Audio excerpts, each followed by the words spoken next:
I'm Heath Lambert, and you're listening to Marked by Grace, a podcast applying the grace of Jesus to all of life.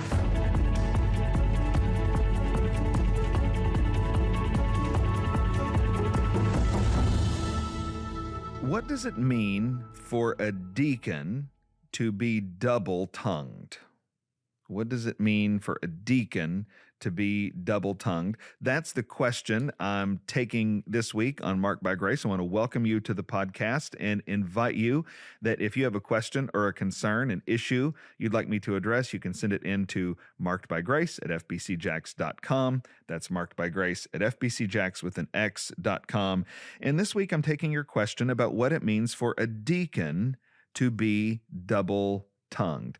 A question that makes sense if the word double-tongued creates any weird mental images in your mind when you think about what it might mean for somebody to be double-tongued. As the questioner indicates, we're talking about deacon requirements. We get this particular requirement in 1 Timothy chapter 3 and verse 8, and the prohibition against being double-tongued comes in 1 Timothy 3:8 in a string of 4 requirements. So the text says, deacons likewise must be dignified, not double-tongued, not addicted to much wine, and not greedy for dishonest gain.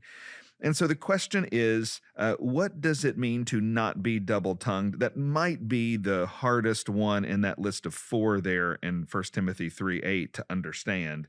And so what does it mean? What does it mean to not be double-tongued? Well, first thing we need to say about this is the only time in 1 Timothy chapter 3, verse 8 that we get the use of the term double-tongued.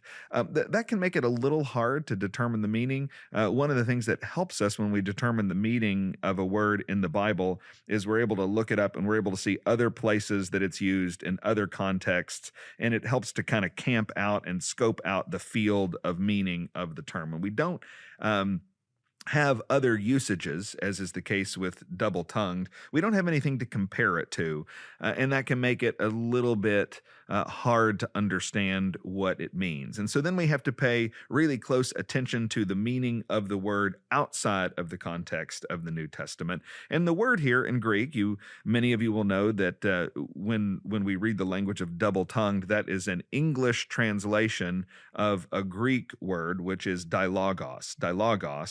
And you can hear in there that it literally means 2 words, 2 logos words. And this was an ancient word used in the ancient world to refer to somebody who was inconsistent in their speech. If you think about the word hypocritical, this is the verbal equivalent of somebody who was two-faced or a hypocrite. This is somebody who is a hypocrite's guilty of being two-faced. Someone who is dilogos or who is double-tongued is guilty of having 2 words. And this isn't talking about the multiplicity of the words or the plurality of your words. It's talking about the difference between those 2 words. So have you ever known somebody, I bet you have, I've known people like this, who says one thing to one group and a completely different thing to another group? Or they say one thing to you and another thing to somebody else. Or they say one thing in your presence and another thing behind your back.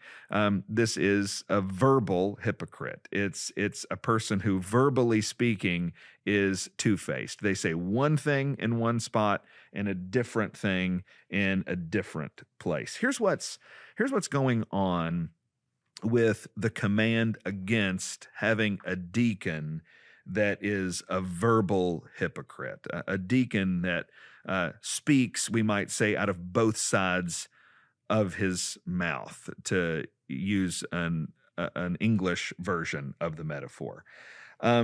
Listen, deacons are servants, and servants love to please. Servants are driven by a desire. I want to make you happy. I want to help you. I want to get you the things that you need. And what the prohibition against being double-tongued means is it means there's a kind of service that is not helpful. There is a kind of servant who is driven by a desire to please, such that they will say whatever it takes to make someone happy. If saying thing A is what makes the people in this room happy with me, and saying thing B is what makes the people in the other room happy with me, then I'll do it. I'm aiming to please, I'm aiming to serve, and I want to make everybody happy. And what the Apostle Paul teaches with this requirement is that doesn't work for deacons. We want deacons who love to serve. We want deacons who want to make people happy. But if you're going to be a biblically qualified deacon, you have to be a person of integrity. You have to be a person of conviction. And you can't be driven by fear of the truth.